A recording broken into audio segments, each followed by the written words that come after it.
Bem, amigos do Quinto Elemento, estamos de volta em Lisboa, no Jardim da Estrela. E agora, aqui em Portugal, estamos entrando no outono. O outono oficialmente já começou, né? Começa, na verdade, dia 22 de setembro. Quer dizer, não começou, vai começar na semana que vem e vai até 22 de dezembro. Mas o outono, para você entender o que é mais ou menos o seguinte: você acorda um friozinho simpático, refrescante. Aí vai esfriando, vai entrando o vento, você vai achando estranho e de repente à tarde vem uma soleira que você morre de calor.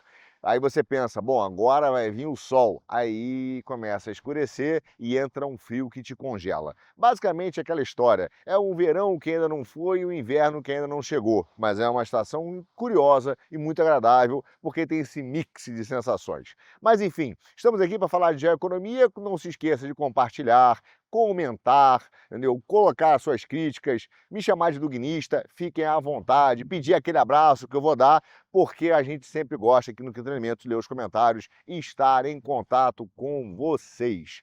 Hoje a produção me deu um alívio, né? Ouviu a crítica de vocês que ninguém aguentou a barulheira que eles meteram o sol na cara. Ficaram com pena, me trouxeram no Jardim da Estrela, que é um lugar extremamente simpático, bastante agradável, onde a turma vem aqui dar uma relaxada, eu gosto de tomar um cafezinho ali perto, e me botaram na sombra, junto das árvores, sabendo que nós vamos falar de um assunto relevante hoje, que é a visita. Ela começa com a visita de Antônio Guterres a, exatamente a Organização de Cooperação de Xangai, inesperada, para conversar com a China. O que significa?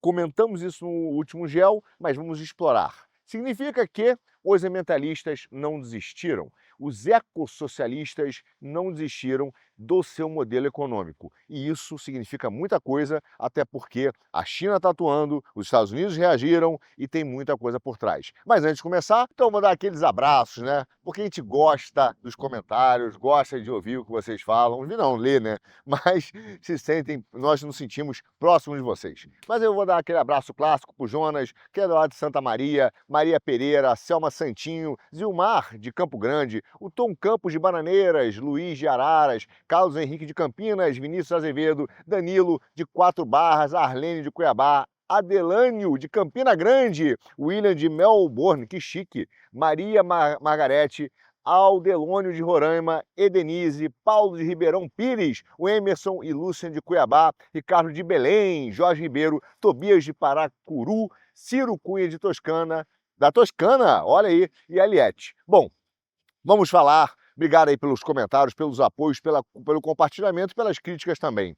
Mas vamos lá. O que acontece hoje, meu cara? A América Latina se torna absolutamente estratégica para o mundo. Isso inclui, obviamente, o nosso querido e amado Brasil. Porque existe uma combinação de energia, tecnologia e sistema monetário que estão se interligando ferozmente. Nós já falamos muito sobre isso, mas a coisa está ainda em voga e existe uma batalha que está acontecendo em conjunto com a ideia dos sistemas monetários que a gente falou no passado e que está no programa passado e que estão interligados com os problemas da governança e da infraestrutura global que está se montando. E parte da energia, sistemas monetários e tecnologia estão se interligando para alterar a infraestrutura do mundo. Por isso é que a nossa querida América Latina se tornou absolutamente chave. Não por menos, meu caro, a China tem atuado agressivamente na região.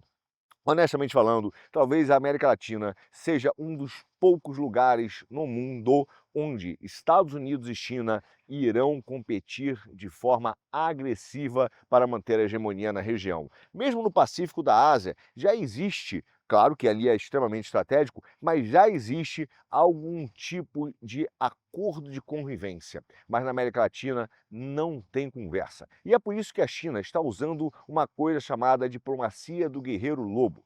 Isso, na verdade, é uma referência a um filme de ação chinês chamado Lobo Guerreiro 2, um filme que saiu em 2017, mas cujo slogan deles alertava: mesmo que esteja a milhares de quilômetros de distância, qualquer um que ofenda a China pagará. E a diplomacia do guerreiro lobo na China ganhou, na verdade, força durante a pandemia do Covid-19, muito por causa das crescentes críticas internacionais ao modelo de governança autoritário do Xi Jinping, e mais especificamente a forma como ele lidou com a questão da pandemia que se originou na China. A retomada posteriormente disso, de um diálogo entre Pequim e Washington, acabou fazendo com que essa diplomacia fosse mais fria, esfriada, principalmente por causa da excelente relação do Joe Biden com a China. Inclusive no Fórum de 2024 na PEC, em São Francisco, eles até ofereceram, né, bastante motivos para abandonar essa postura agressiva e começar um engajamento diplomático mais tranquilo entre as partes, principalmente porque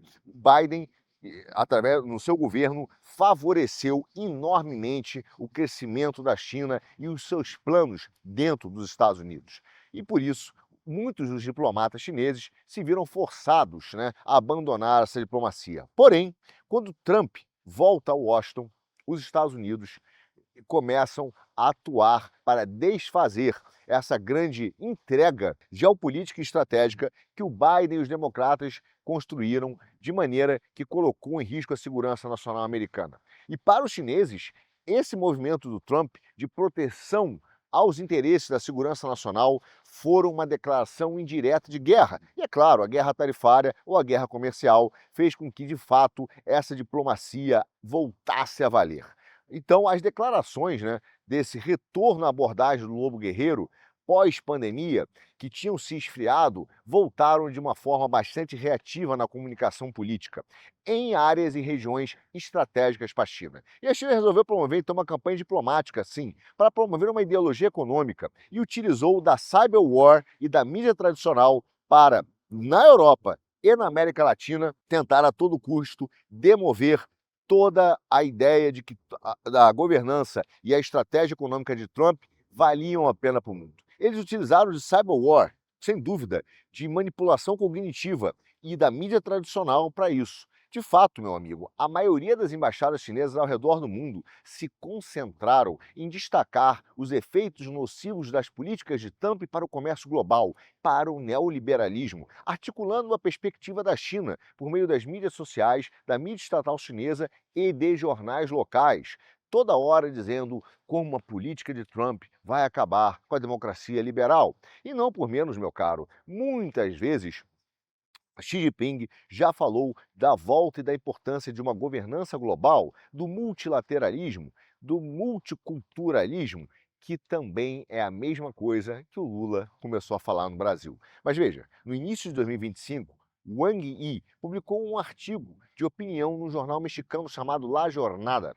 E ele escreveu o seguinte: devemos rejeitar conjuntamente o unilateralismo e defender o sistema multilateral de comércio, centrado, atenção, na OMC, na Organização Mundial do Comércio. Juntos, devemos defender um mundo multipolar, igualitário, ordenado, mas uma globalização econômica universalmente benéfica e inclusiva. É curioso, porque o multilateralismo e a ideia de um mundo multipolar não combina com a ideia de uma globalização econômica, de um modelo único, centrado numa grande organização multilateral, que é a Organização Mundial do Comércio, que vai impor um único modelo, que é a hegemonia liberal. Há um paradoxo nisso.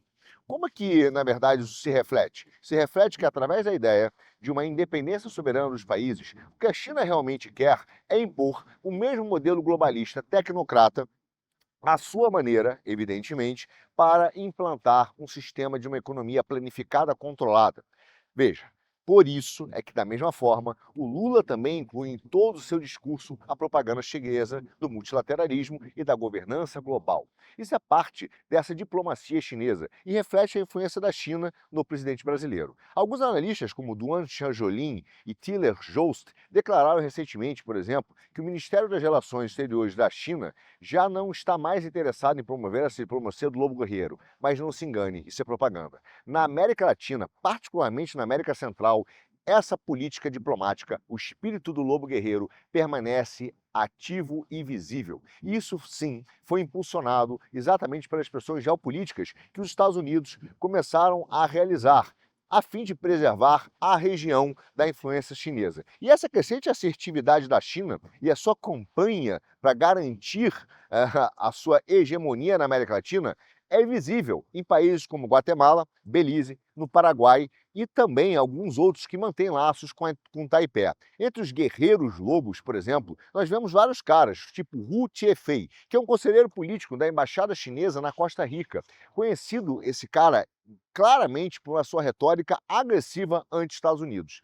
Várias vezes ele escreveu, né? Após os anúncios dos Estados Unidos de cooperação com o governo de Rodrigo Chaves para combater supostas atividades cibernéticas chinesas na Costa Rica, o Xu tuitou uma declaração da embaixada: guiado pelo norte, perderão o rumo. No Panamá, a embaixada chinesa também manteve seu tom ofensivo desde os tempos de Wei Jiang, o primeiro embaixador chinês do país. Em um comunicado que ele escreveu recentemente, ele condenou a pressão americana sobre o canal do Panamá, escrevendo, abre aspas, é bem conhecido quem está orquestrando a onda global de grampos e vigilância e que a maior fonte de ataques cibernéticos vem dos Estados Unidos. Veja, uma declaração nada sutil. E esse comunicado incluiu: os Estados Unidos são o país que infligiu o maior dano ao Panamá ao longo da história. Na Colômbia, o embaixador Zhu Jinggang também adotou um tom confrontacional e pouco diplomático. Na verdade, esses conflitos em redes sociais estão chamando cada vez mais atenção. E, recentemente, uma reportagem do Deutsche Welle explicou que essa autocensura, até mesmo da DeepSeek, tornava, em relação a tópicos sensíveis, como, por exemplo, o massacre da Praça da Paz Celestial, mostram que a China tem utilizado bastante das redes sociais para esconder e reformular a sua história de forma propagandista. Mas veja, Zug, que é esse cara que eu falei agora, disparou quando houve essa crítica do Deutsche Welle. Falou o seguinte: sabemos que eles são estúpidos, mas não são tão estúpidos assim. Enfim, mas não tão estúpidos assim. Isso é hilário. Veja, esse mesmo cara, em outro lugar, acusou o veículo local de espalhar fake news sem provas, como se o massacre da Paz Celestial nunca tivesse acontecido. E também reclamou da crítica à armadilha da dívida chinesa que ela está sendo construída no sul global. Veja, todos esses episódios sugerem que essa diplomacia não desapareceu, muito menos na América Latina. E apesar do Xi Jinping tentar projetar uma imagem mais moderada, né, inclusiva, de um futuro em comum, a realidade é que a volta do laranjão do Trump à Casa Branca reativou essa retórica de confronto, inclusive no Brasil. Não é por menos, meu caro, nem é coincidência que esses embaixadores chineses em países como Costa Rica, Panamá e Colômbia, onde os Estados Unidos aumentaram a pressão sobre a segurança cibernética, infraestrutura e comércio, assumiram uma postura combativa. Parte desse discurso de um Brasil soberano, por exemplo, que o Lula tem adotado, capturando esse discurso da direita, tem a ver com a ideia que a China está incluindo para garantir que o Brasil, então, se alie aos seus interesses e confronte as políticas americanas. Mas, enfim, enquanto a América Latina permanecer esse campo de batalha estratégico na rivalidade entre China e Estados Unidos, essa diplomacia combativa chinesa persistirá, meu caro. Essa mesma diplomacia já chegou, por exemplo, claramente ao Brasil, nos meios de comunicação, na propaganda, e a repressão chinesa está sendo implementada suavemente dentro do Brasil. Por exemplo, pela Suprema Corte, que caça e pune críticos na internet, como algumas investigações feitas pelo nosso querido David Agap revelaram. Mas mais importante que isso, também é curioso que a Suprema Corte brasileira faça um acordo de cooperação com a Suprema Corte chinesa. Me diga, o que a Suprema Corte brasileira vai aprender de uma Suprema Corte que não existe, que é, na verdade, um braço de implementação e perseguição do Partido Comunista Chinês? Nada, mas esse é o problema. Agora, mais curioso é que esses acordos foram mantidos em sigilo. Veja, essa diplomacia chinesa garante, sim, a manutenção da sua influência em um campo extremamente estratégico no Brasil, que tem a ver com a batalha dos minerais. E essa batalha chega ao Brasil. Recentemente, por exemplo, nós vimos que uma empresa de níquel brasileiro foi vendida por 500 milhões de dólares à China.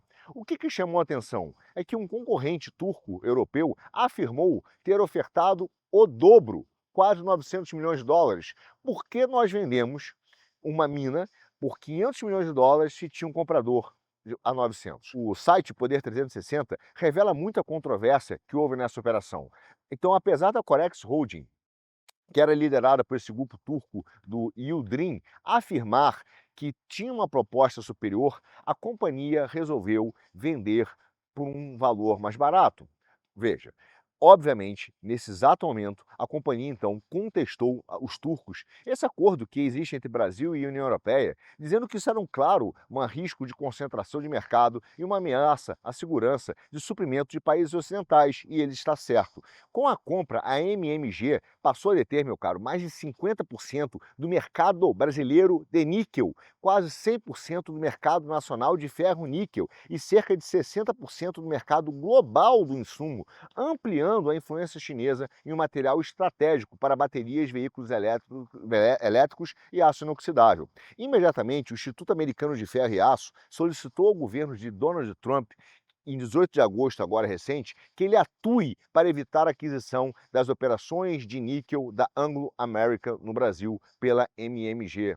O setor siderúrgico norte-americano, com razão, teme que a finalização dessa transação nos próximos meses faça com que a China tenha um controle sobre suprimentos globais de níquel que vão afetar diretamente os produtores de aço inoxidável nos Estados Unidos, gerando um problema de segurança nacional. Esse pedido foi feito ao escritório do representante do comércio nos Estados Unidos por meio de ofícios. Só que o documento mostra claramente uma preocupação sobre esse controle chinês em relação às reservas brasileiras de níquel, que somado às posições existentes em outros países como a Indonésia, representaria quase metade dos recursos mundiais desse mineral. Segundo ainda o Poder 360, o YZ argumenta que a movimentação aconteceu quando os Estados Unidos já estão enfrentando consequências das políticas chinesas no setor de mineração. Ou seja, a entidade afirmou que o próprio governo americano documentou inúmeras vezes essas distorções, até comentando que as reservas mundiais de níquel estão concentradas em poucos países, sendo a Indonésia detentora da maior parte das reservas, seguida pela Austrália e Brasil. Ou seja, os resultados dos investimentos chineses nessas reservas de produção de níquel na Indonésia fazem com que a China já controle uma parcela significativa dessa produção global. Isso mostra uma preocupação enorme, dizendo que é essencial que o governo brasileiro preserve a sua propriedade nesse mercado, preserve seus ativos estratégicos e garanta o acesso futuro ao mineral crítico de maneira aberta e justa. Só que a China não para por aí. Eles têm, sim, um interesse ainda maior na América Latina, na região que a gente chama Triângulo do Lítio, que é localizada em partes da Argentina, Chile e Bolívia. Essa região concentra 55% dos recursos globais conhecidos. O cinturão também, chamado cinturão andino do cobre, que fica entre Chile, Peru e Equador, tem 40% da produção mundial do mineral. Além de outros projetos emergentes, por exemplo, relacionados a níquel, cobalto, grafite e terras raras no Brasil. A China está comprando todas essas reservas. A Argentina hoje, por exemplo, é o país com maior investimento externo direto das empresas chinesas na extração de lítio na América do Sul, com destaque para a Ganfeng Lithium, que opera em diversos países e diversos projetos, como Mariana, Três Quebradas, Pastos Grandes e Cauchari Olaroz. Por outro lado, meu caro, o Chile continua sendo o maior fornecedor individual de lítio refinado para a China, com exportações de carbonato de lítio que chegam a mais de 3 bilhões de dólares, somente no ano de 2023. E isso significou, meu caro, 67% das importações totais do produto pela China. Além da Ganfeng Lithium, outras empresas chinesas estão atuando na América Latina, principalmente na Argentina e no Chile, incluindo a Jinji Mining Group e a Tiang Lithium, que adquiriu participação de 24% da gigante mineradora chilena SQM. O Brasil, meu caro, possui lítio de rocha dura, de alto teor, na região lá de Minas Gerais. As principais empresas que atuam nesse setor são a Companhia Brasileira de Lítio, que é uma operação que existe desde 1990, e a Sigma Lithium, que é uma empresa canadense. No Peru, as empresas chinesas já controlam mais de 40% da produção nacional de cobre, após uma onda enorme de investimentos. Os carros-chefes são as minas de Las Bambas e da Minerals and Metal Group, que é a MMG. A subsidiária chinesa Minmetals Group e Toramorro da Sinalco, cuja capacidade de produção foi expandida recentemente, tem continuado a atuar para que haja maior número de exportação. Inclusive, esse projeto do megaporto Shanghai, que foi feito no Peru pela China, teve um investimento da ordem de 1,3 bilhões de dólares. E como nós já falamos aqui no Geoeconomia, é uma obra extremamente importante, porque conectou a América do Sul à Ásia, porém pelo Pacífico, gerando então uma fonte, uma infraestrutura que serve para abastecer as cadeias produtivas de empresas chinesas de eletrônicos e tecnologia. Entende? Já no Brasil, no que diz respeito a grafite e terras raras, o Brasil resolveu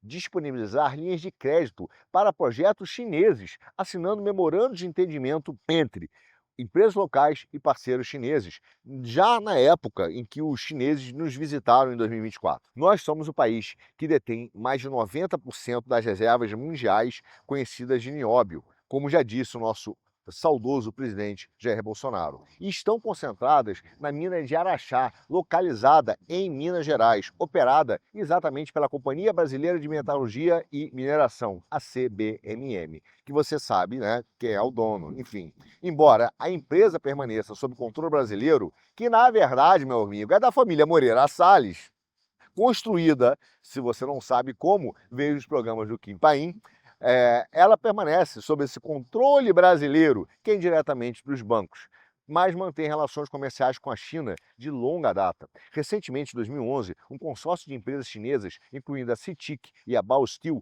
adquiriu uma participação de 15% na CBMM por quase 2 bilhões de dólares. Isso garantiu um acesso seguro ao nióbio brasileiro de alta pureza para indústrias siderúrgicas de alta tecnologia chinesa. O Brasil é o terceiro maior produtor de grafite natural e possui reservas inexploradas de terras raras em Minas Gerais e na Bacia Amazônica. Como um dos maiores atores centrais na extração e exportador de níquel, a compra da chinesa MMG desses ativos de ferro e níquel do Barro Alto e Codemin da Anglo América por esse valor abaixo do que outros concorrentes ofertaram, se encaixa no contexto de exatamente fornecer matéria-prima para a produção de veículos elétricos. Mas não se engane, a batalha pelas minerais e pela fonte de energia não é apenas para garantir essas reservas para inteligência artificial ou para aspectos militares. Existe algo maior, existe a criação de um novo sistema monetário melhor. A partir desse novo sistema monetário, baseada em energia, uma nova infraestrutura econômica mundial de um novo pós-capitalismo que está sendo planejado pela União Europeia, não a Europa, mas pelos psicopatas da União Europeia, junto com os chineses. O que esses caras querem é um sistema que vai competir com um sistema baseado em preços, baseado no dólar, ou o sistema das stablecoins pensado brilhantemente por Trump na Lei Genius. É um sistema baseado em energia, que significa a troca completa da infraestrutura econômica e da produção do mundo, incluindo um sistema de controle que deve e vai começar a garantir as reservas de energia e o potencial energético do planeta. E é por isso que a China está mergulhando nessas reservas também. Isso tem um aspecto interessante. Esse projeto anda e caminha com a ideia do controle e da construção econômica dos oligopólios liberais. Não por menos, muitos liberais, como Armínio Fraga, defenderam a candidatura de Lula no passado. E agora estão olhando e querendo retomar o Estado com uma candidatura que não tem a ver com a direita, que é uma candidatura, como já escrevemos, que vai se basear no sequestro do Bolsonaro. E vão dizer que vão fazer concessões, vender ativos brasileiros, vão fazer estradas, ferrovias, mas tudo isso, meu caro, é para interligar essas reservas e garantir uma infraestrutura que permite a escoação dessa matéria-prima para a China, facilitando não a infraestrutura brasileira e desenvolvendo o Brasil, mas facilitando que esses materiais saiam cada vez mais baratos e mais eficientes do Brasil com o seu dinheiro para encher o bolso chinês. É isso que esses liberais estão caminhando com a esquerda brasileira, meu caro. E por isso que eles não querem a direita no poder. Diga-se de passagem, o mesmo problema na Europa, que criaram a ideia de cordão sanitário para garantir que o pobre, que o europeu, continue sustentando Bruxelas, enquanto eles exploram o país com uma transição energética que não faz sentido nenhum, aumentando o custo da energia e quebrando a Europa. Enfim, é o sistema definido pela ONU, que representa, na verdade, uma coisa chamada degrowth, ou decrescimento, que é um novo projeto de sociedade controlada de uma economia estacionária. Nesse sentido, meu caro, nas palavras do cara chamado Alberto Gazon, é um ecossocialismo, como ele mesmo chama, que é a busca de uma economia e produção planificada. Isso quer dizer o quê? Que ela vai ser o capitalismo vai ser, veja só o cinismo, anote, pega o caderno e anote essa palavra, que ele será consertado democraticamente, em participação com a sociedade e organizada com antecedência pelos poderes públicos e por várias partes interessadas da economia, os oligopólios, né? Segundo um plano de controle total da produção e do consumo.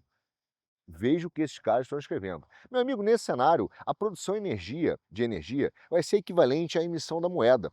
Quem tem a capacidade de produzir energia vai conseguir emitir o equivalente a emitir dinheiro. Só que consumo e produção serão controlados. E é por isso que o Trump percebeu que a pauta climática é um campo de ação ideológico, um ecossocialismo que altera profundamente o modelo da sociedade com que vivemos. E aí é curioso a reação dos Estados Unidos e da China. Recentemente agora, o Trump então cancelou projetos de energia limpa no valor de mais de 18 bilhões de dólares por ano, em comparação com o que existia em 2024, que era da ordem de 820 milhões apenas. Desde que assumiu o cargo em janeiro, o presidente dos Estados Unidos cortou créditos fiscais, subsídios, empréstimos para energia renovável que foram concedidos loucamente pelo psicopata do Biden. Ele também dificultou a obtenção de autorização de projetos eólicos solares e impôs restrições a empresas cujas cadeias de suprimento são dominadas pela China.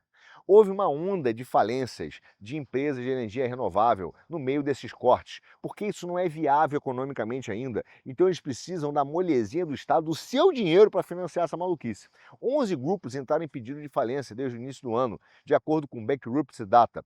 Quando o fabricante, por exemplo, um cara chamado TPI, né, entrou em falência agora, no dia 11 de agosto, o William Shake, que é o presidente executivo, falou o seguinte: a administração dos Estados Unidos está fazendo um esforço para eliminar os subsídios à energia renovável. Precisamos salvar o planeta. Salvar o planeta ou salvar a empresa dele? Pois é, o Tesouro divulgou regras mais rígidas a partir agora, recentemente, no dia 15 de agosto, para determinar quais projetos podem usar créditos fiscais até o ano de 2030. E essa orientação tem a ver exatamente com a instalação e construção de novos painéis solares ou de estradas até julho de 2026, mas que beneficiem os Estados Unidos e a indústria americana. E é claro que o chororô da indústria da turma da energia limpa, junto com os liberais, já começou. E esses caras querem retomar o controle não só do governo, mas do sistema econômico mundial. A turma da energia limpa diz que sem esses subsídios, os Estados Unidos vão perder a corrida pela AI. Mentira.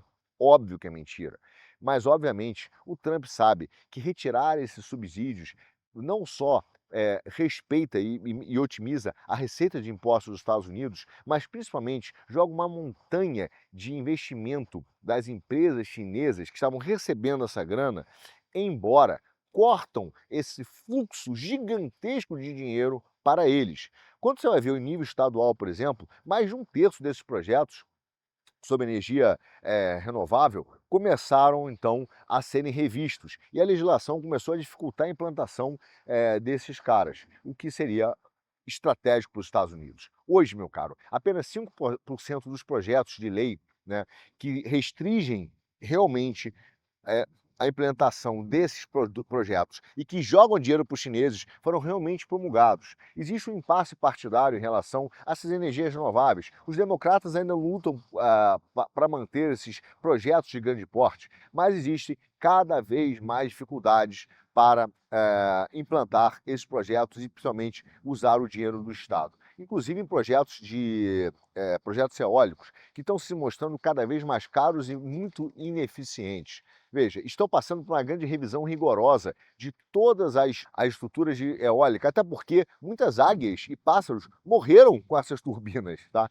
Em janeiro agora, o Trump suspendeu o arrendamento de energia eólica e solar offshore em terras federais. E o anúncio dele pode afetar, sim, projetos em terras privadas, caso elas interfiram na infraestrutura em terras públicas. A Bloomberg prevê que essa adição, né, de energia eólica terrestre representaria quase 30 gigawatts, mas esse número já é uma queda de quase 50% em relação ao cenário base antes do projeto de lei do Trump. Então, dados de satélites da Kairos mostraram que as instalações diárias de energia solar caíram 44% desde que Trump foi eleito.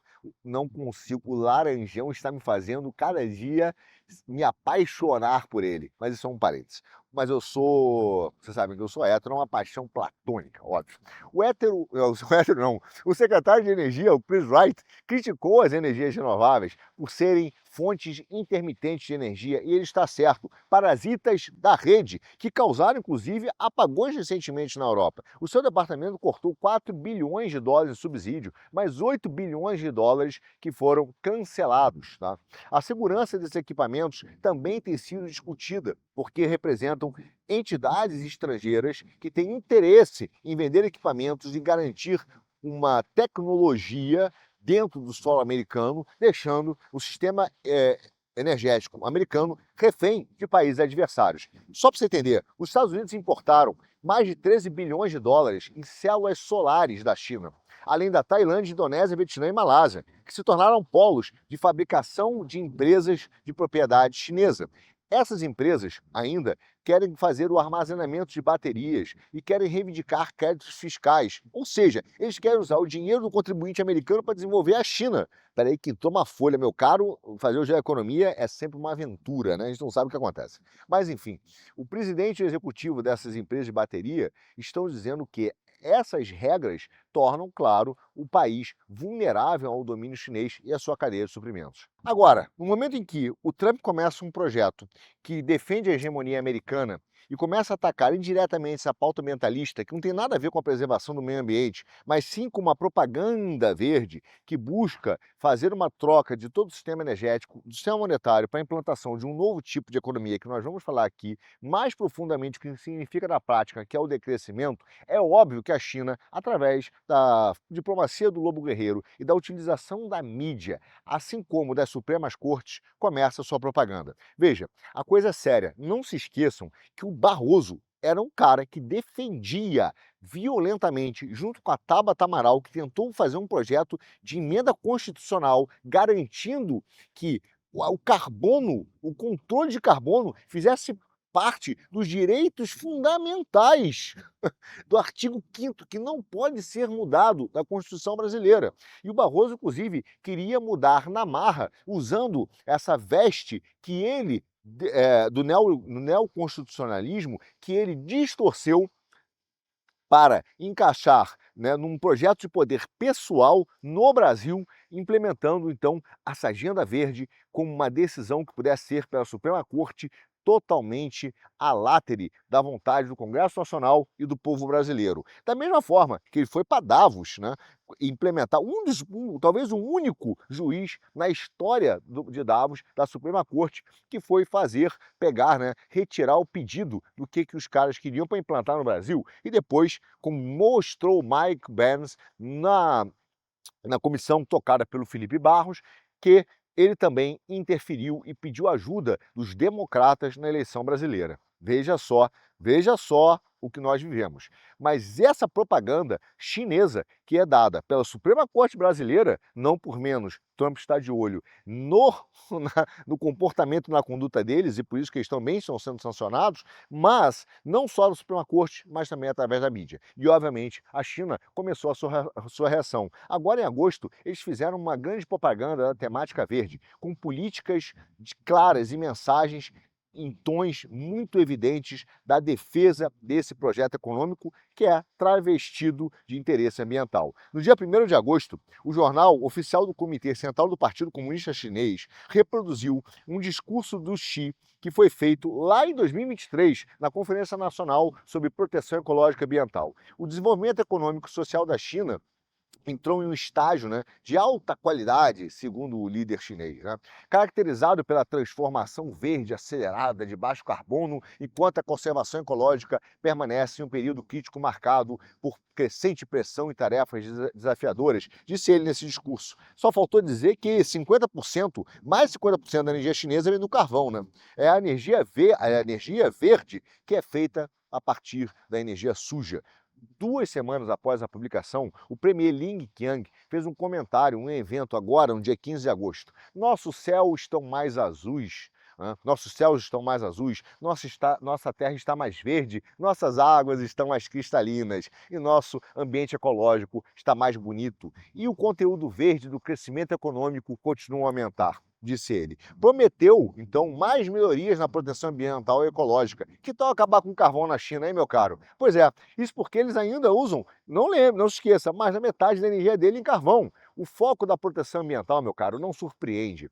Para a China, eles vão utilizar isso de maneira clara. Está escrito no seu 15º Plano Quinquenal, que vai abranger o período de 2026 a 2030, em uma fase de planejamento que vai incluir importantes parâmetros econômicos. Mais importante ainda, esses observadores chineses estão atentos para ver como a China vai utilizar a transição dos seus parâmetros. Porque esses caras assumiram compromissos com a União Europeia e com o psicopata aqui que toca a União Europeia, de transição mesmo, de redução de intensidade das emissões, ou seja, emissões por unidade do PIB, em relação, né, à redução das emissões totais. O Xi Jinping se comprometeu a atingir o pico de emissões de carbono até 2030. Depois ele disse que vai se comportar. É a hora da China começar a buscar reduções absolutas, disse ele. Mas ele quer primeiro que a gente faça, depois ele vem atrás, claro. Antes do lançamento do 15º Plano Quinquenal, eles apresentaram, né, a sua última rodada de contribuições nacionais determinadas, que chama NDC, que é um nome bastante sem vergonha para os compromissos que cada país tem com a mitigação das mudanças climáticas que estão dentro do Acordo de Paris e que tem a ver com essa ideia de redução do carbono. Mas veja, não importa quanto o Brasil já preservou dentro do Acordo de Paris, importa que ele já emite alguma coisa. E só vale, meu caro, o que nós reduzimos daqui para frente.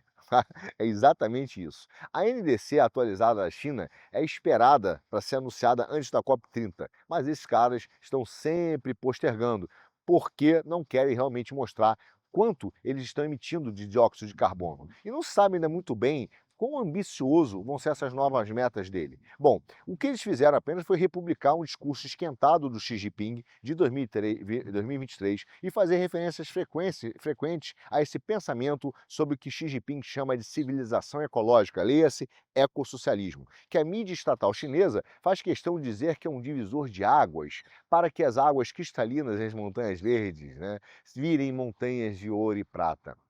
Meu caro, tem que ser muito trouxa para cair nessa conversa, vamos ser sinceros. Eu fico indignado, como diria o Malafaia. Bom, a frase, por mais estranha que pareça, foi traduzida e virou um slogan ecológico, meu caro. Esses caras são bons de propaganda. E eles publicaram uma longa matéria, né, no 20º aniversário. E veja só o que esses caras comemoram. Eles comemoram o 20º aniversário da primeira vez que o Xi Jinping proferiu a frase. Olha só, e eles falam que esse projeto, né, de mídia da China tem demonstrado, né, de fato, qual é a visão desses caras. O artigo que foi escrito pelo Xinhua envolveu uma rara admissão e ainda muito discreta dos erros cometidos pela China, que obviamente utilizou o seu carvão para fazer esse rápido milagre econômico de desenvolvimento. Um surto de problemas ambientais que os caras criaram. Então esse mantra do Xi Jinping, águas cristalinas e montanhas verdes, na verdade, meu amigo, tem que revelar uma conturbadíssima relação entre o desenvolvimento econômico que a China tem e a sua pseudo-proteção ambiental. A realidade, meu amigo, é que hoje, segundo a China, né, segundo eles estão determinados para abandonar essa abordagem de desenvolvimento que sacrificou tanto o meio ambiente nos últimos anos em troca de um progresso econômico e social. Na verdade, esses caras construíram uma vantagem desleal competitiva com outros países, se desenvolveram a partir de energia poluente e suja e agora querem criar o ecossocialismo. E é por isso que esse Antônio Guterres foi lá nessa Organização de Cooperação de Xangai, porque eles precisam continuar com essa guerra econômica que tem a ver com a guerra por hegemonia que nós estamos vivendo no mundo, que é a implantação de um novo sistema econômico. Citando o Li no Dia Nacional da Ecologia, o que nós podemos ver é que eles falaram, esse cara falou que promover firmemente a transformação verde de baixo carbono das indústrias e acelerar a formação de uma indústria industrial com alto conteúdo tecnológico, baixo consumo de recursos e menos poluição ambiental deveria ser a estratégia do mundo. Isso dito pela China, junto com esse malandro da ONU. Pode parecer estranho, meu caro, que a autoliderança chinesa esteja enfatizando e martelando o seu compromisso com a proteção ambiental no momento que ele tem tantas dificuldades de crescimento. Mas a verdade, para os formuladores das políticas da China, não tem contradição nenhuma. A energia limpa é vista como um meio de proteção ambiental, na verdade, como uma estratégia de um mecanismo para impulsionar o crescimento futuro. É importante que todos os países partam para isso, para que eles possam então comprar os equipamentos da China. Por meio de investimentos iniciais, forte apoio estatal, meu caro, a China estabeleceu posições dominantes no setor da revolução verde, veículos elétricos, painéis solares, turbinas eólicas e muito mais. Essa transição energética daria um benefício enorme econômico para a China, que deposita suas esperanças nos chamados novos três, que são os veículos elétricos, as baterias e as energias solares. Gerar o ecossocialismo, uma economia planejada e estacionária, é exatamente isso que é o grande plano da China, e isso vale para implementar no Ocidente. Até o Climate Action Tracker, que é uma forma de classificar os esforços de Pequim, já diz que é altamente insuficiente os esforços da China dentro do que está estabelecido no Acordo de Paris. Eles continuam a usar carvão, meu caro. O grupo observou que é quase certo que a China não vai atingir nem mesmo a sua modesta meta de redução de intensidades de emissões, conforme estabeleceu no 14º Plano Quinquenal, que valeu de 21 até 25. Em grande parte, isso deve ao fato, meu caro, como volto e vou continuar dizendo, que a China senta o dedo no carvão, e isso impulsionou esse carvão um aumento massivo das emissões em 2023. As emissões permaneceram relativamente estáveis em 24, e esse órgão espera que haja um modestíssimo declínio anual. Os problemas vão persistir e, obviamente, o nível de poluição que a própria Organização Mundial da Saúde estabeleceu como meta para a China não será batido. Na lista de 4 metas intermediárias da OMS para a China mal atingiu a primeira meta.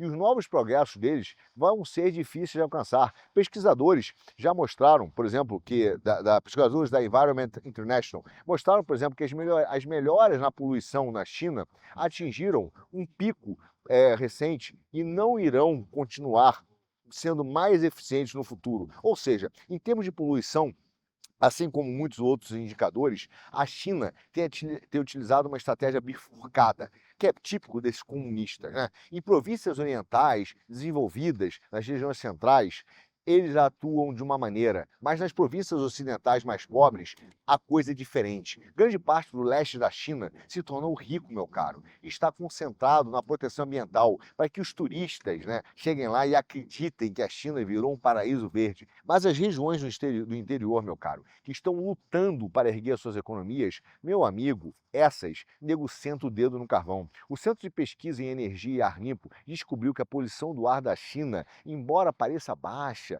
na verdade está aumentando em áreas que são exatamente ocidentais, ou seja, que não são priorizadas nas políticas do controle de poluição do ar por serem mais pobres.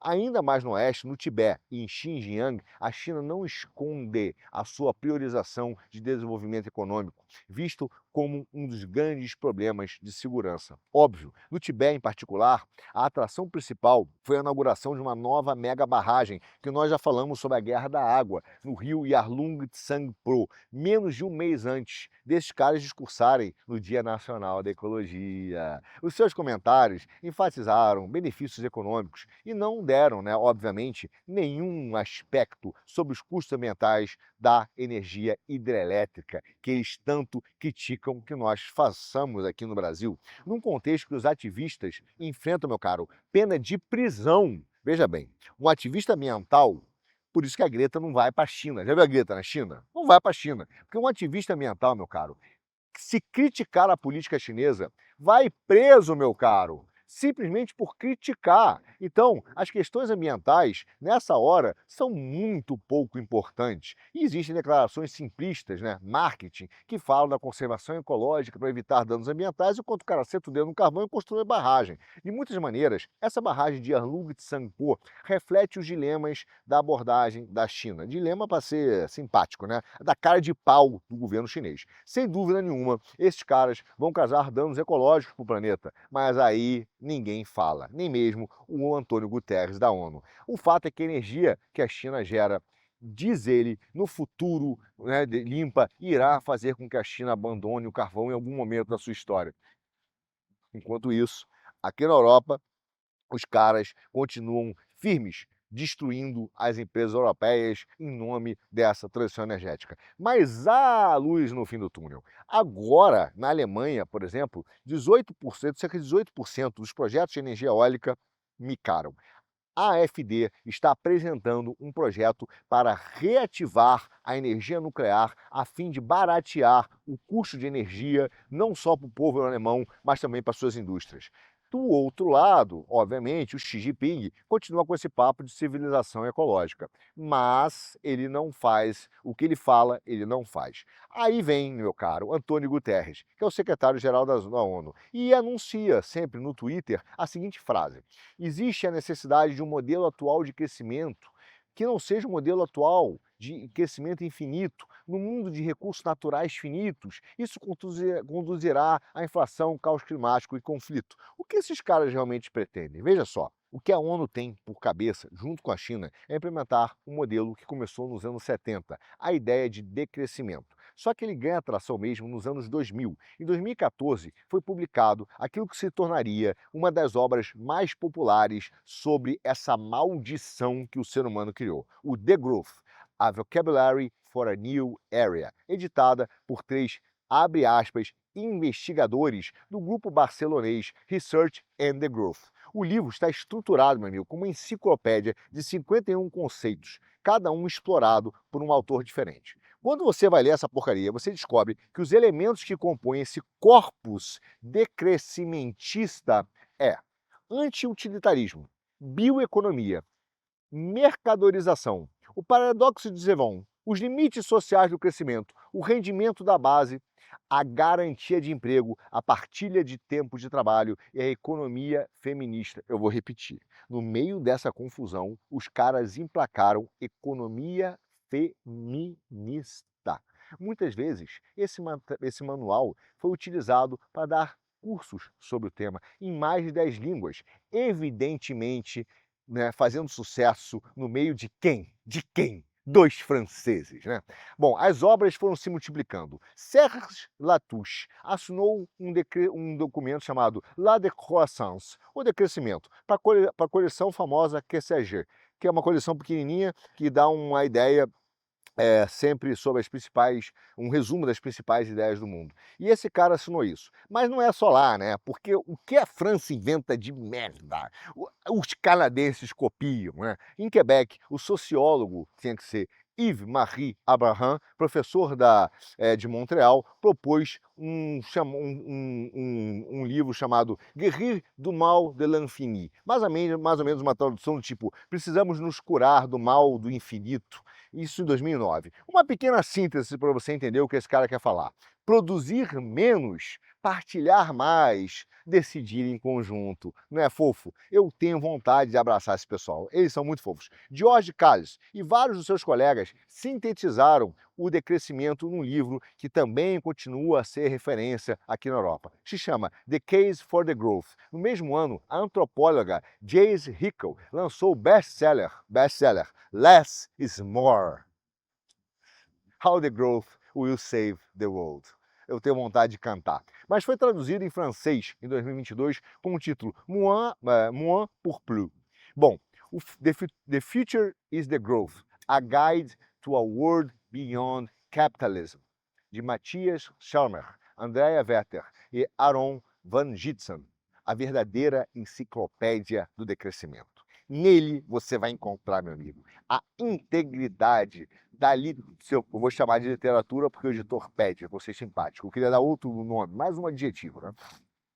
Mas é quase uma centena de conceitos, cuidadosamente organizado em tipologias. São 7 críticas do crescimento econômico. A crítica, anote para você ter um AVC, como eu quase digo. A crítica ecológica, a crítica socioeconômica, a crítica cultural, a crítica anticapitalista, atenção, a crítica feminista, a crítica anti-industrialista e a crítica internacionalista. Você acha que acabou? Eles também criaram nessa porcaria desse livro 5 correntes que abordam diferentes ângulos do decrescimento. As instituições, a suficiência, as economias alternativas, o feminismo, inacreditável, e o pós-capitalismo e a alterglobalização.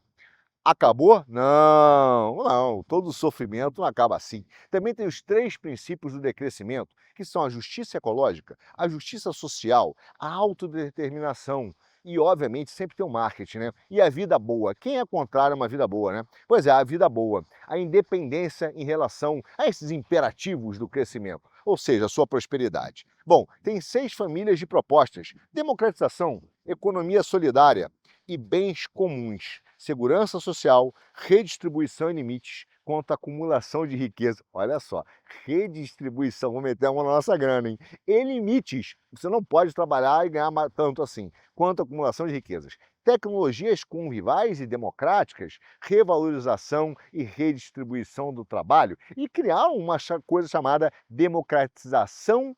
Veja isso, democratização do metabolismo social, solidariedade internacional.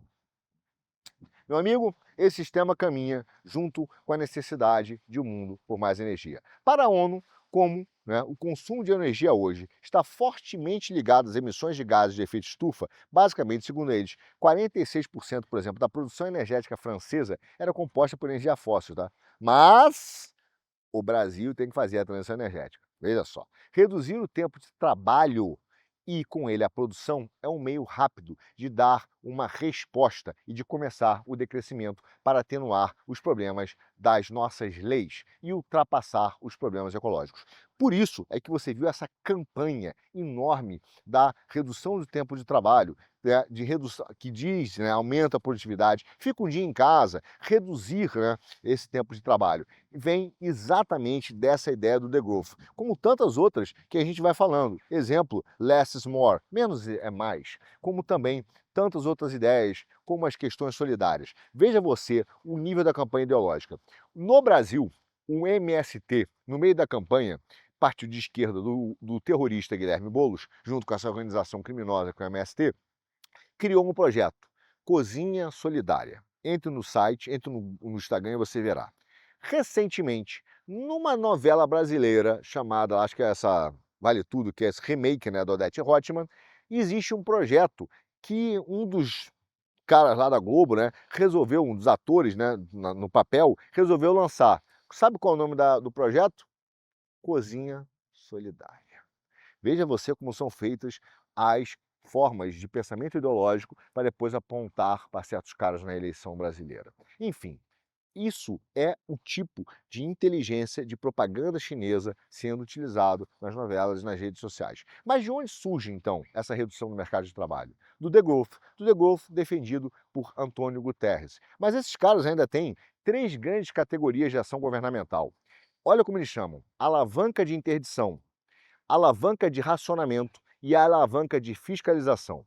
Nesse trabalho, eles abertamente, olha o que eu estou te falando, abertamente propõem por começar a fechar linhas aéreas nacionais, limitar o número de voos, banir a publicidade às viagens de avião, proibir a venda de automóveis com motores térmicos e baixar os limites de velocidade na estrada. Você acha que acabou? Não, meu caro. A segunda opção deles constitui racionar o uso de energias fósseis através de atenção, cartão de carbono, ou seja, cotas direcionadas, com atribuição, por exemplo, a você ter voos limitados.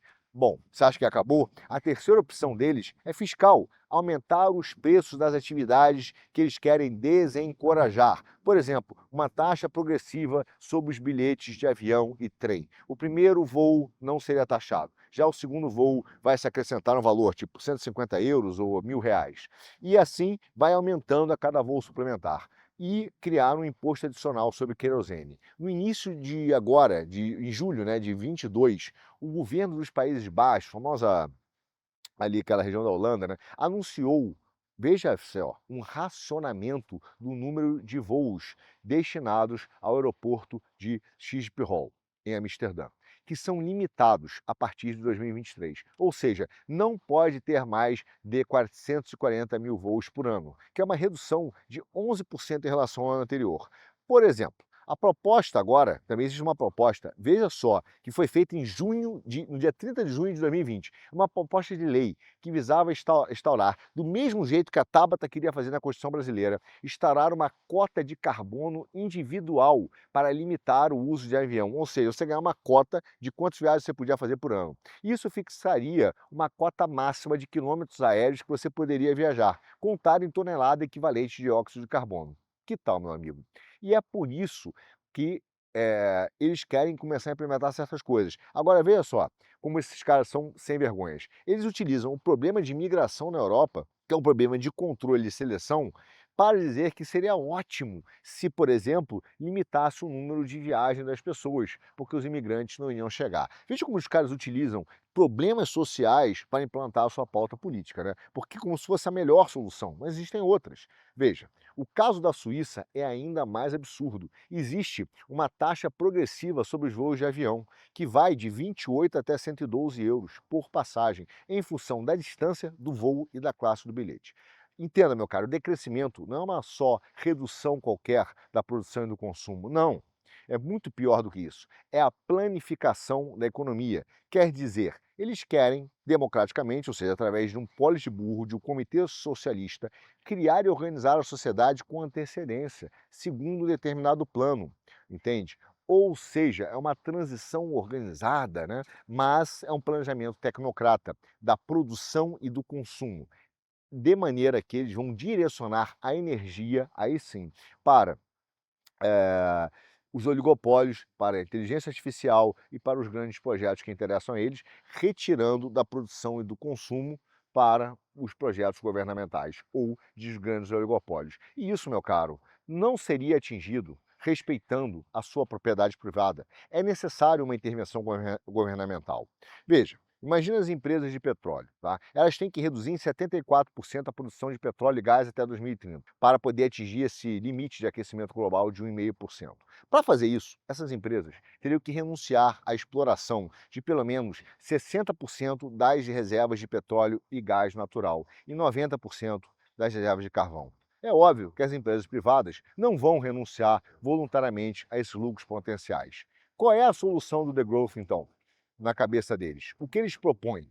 Propõem nacionalizar integralmente todas essas empresas. Imagina só, você acha que é só na área de energia? Não, eles começam a estender isso para vários tipos. Inclusive, por exemplo, um dos trabalhos desses franceses fala que a eletricidade de França deveria então ser integralmente nacionalizada, mas também a mesma lógica, projetos de infraestrutura e transporte. Os caras na França defendem que a SNC, que é a Sociedade Nacional dos Caminhos de Ferro, que cuida das autoestradas, né, das ferrovias, mas também os aeroportos e as grandes companhias aéreas e marítimas sejam totalmente nacionalizadas com cota para controle.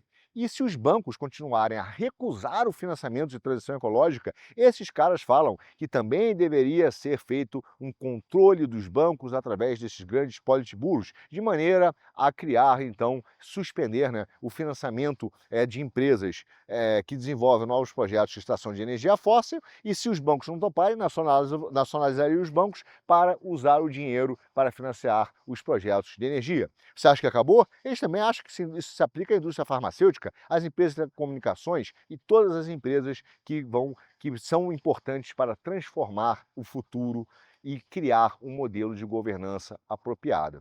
Tudo isso através de um controle hierárquico, feito por uma minoria tecnocrata, cujo objetivo principal é exatamente planificar a economia. O que significa? Redução da produção e do consumo, uma fase de transição para eles. A ideia é essa, é criar um processo de transformação que é o decrescimento, que é o novo sistema econômico que iria então substituir esse capitalismo ou a ideologia do crescimento.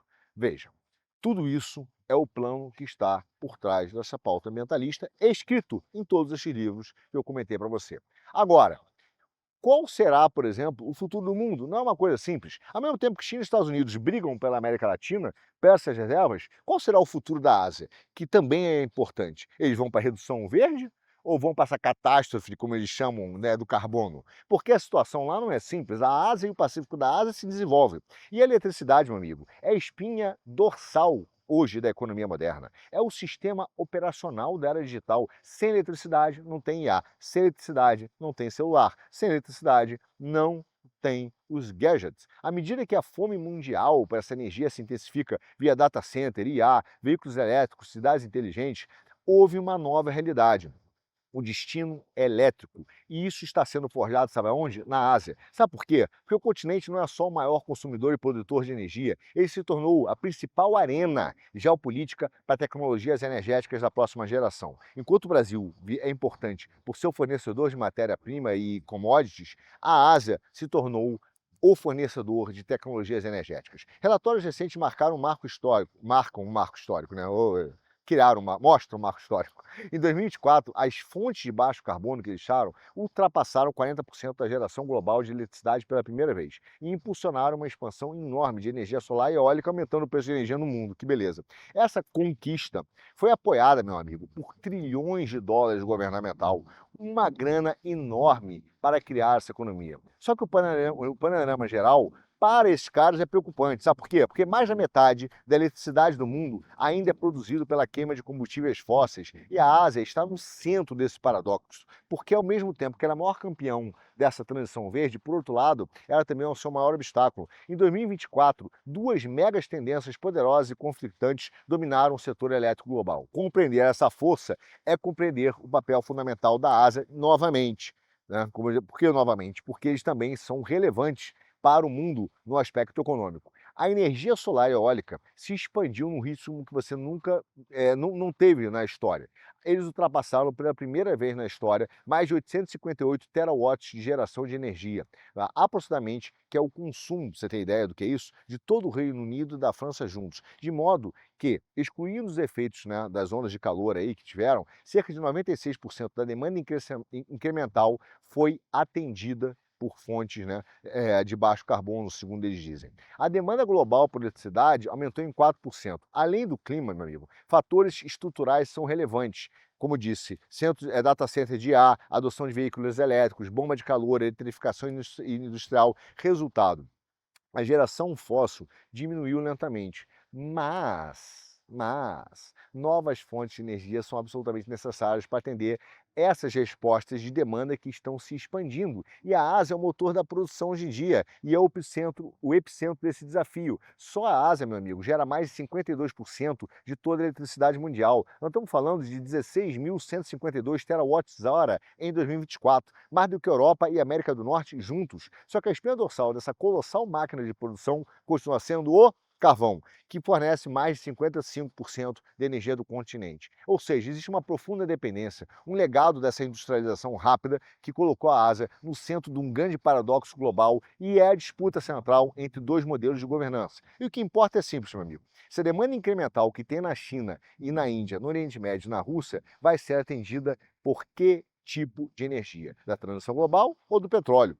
E o fato é que isso vai definir, de certa maneira, o sistema energético mundial. E, por outro lado, depois, o sistema monetário. China e Índia, hoje, são gigantes na produção, óbvio, de energia. Mas o consumo per capita, ou seja, por pessoa, continua muito abaixo dos níveis das economias avançadas, por exemplo, aqui da Europa e dos Estados Unidos. O que significa que, se um cidadão médio chinês e um cidadão médio europeu consumir o que o europeu e um americano consome, o potencial de alta demanda de energia futura vai explodir. Por isso, eles precisam limitar consumo e produção. Por isso, eles precisam de uma economia planejada, para não deixar que o cidadão apenas viver como americano ou europeu. Então, segundo as balanças comerciais que você tem hoje, dessas redes elétricas, os principais produtores começam a olhar e ver que energia é hoje o ativo mais importante para a competitividade industrial. Só que para atender esse crescimento de energia, só existem dois planos. O do Trump,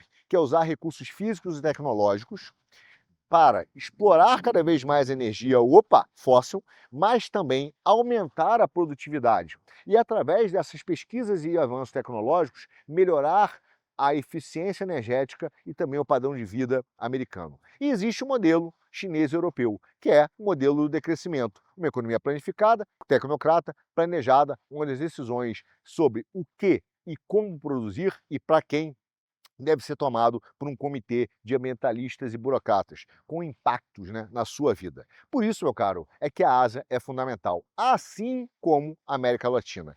Cada movimento no sistema energético, na tecnologia de inteligência artificial, implica em uma mudança ou adiamento de algum modelo monetário e econômico. Nesse tripé que está sendo feito entre tecnologia, energia e finanças. E por isso que eles estão implicitamente ligados. Nesse sentido, é que vai um aspecto absolutamente relevante: os commodities brasileiros e o destino do Pacífico da Ásia. E é claro que o Trump tem investido na visão muito simples. Vamos aumentar o consumo de energia, sim, mas vamos aumentar a eficiência utilizando a inteligência artificial para criar produtividade no futuro e novos meios de exploração mais eficientes de energia, garantindo também a produção e um novo modelo econômico através de um novo sistema monetário, não mais baseado em preço, mas lastreado em stablecoins, como expliquei no último Já Economia, que aliás é uma ideia brilhante dos caras. Ao mesmo tempo, a Europa ainda tem um grande produto: a regulação.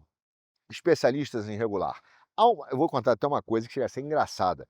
Eu li hoje no jornal que o governo português não consegue listar quantos funcionários públicos trabalham para o governo e qual é o salário de cada um. Você acredita nisso? Eu vou botar, veja no Twitter, porque eu botei essa matéria no Twitter de hoje. Mas dado esse parênteses, a especialidade da União Europeia é regular. Regular, regular e regular. E nesse aspecto, um modelo tecnocrata aliado com essa visão chinesa tem muito a ver com o plano que eles gostariam de fazer para o mundo. Esses dois modelos energéticos competem e por isso que os dois modelos econômicos também competem e os modelos monetários competem. Meu caro, esse é o momento. E é por isso que a China está mergulhando de cabeça no nosso Brasil, tomando ativos estratégicos tanto de commodities quanto de energia, e querendo um presidente liberal com uma Suprema Corte alinhado à China para que possam vender ainda mais ativos brasileiros para botar a casa em ordem, que serão comprados por fundos soberanos árabes ou fundos soberanos chineses,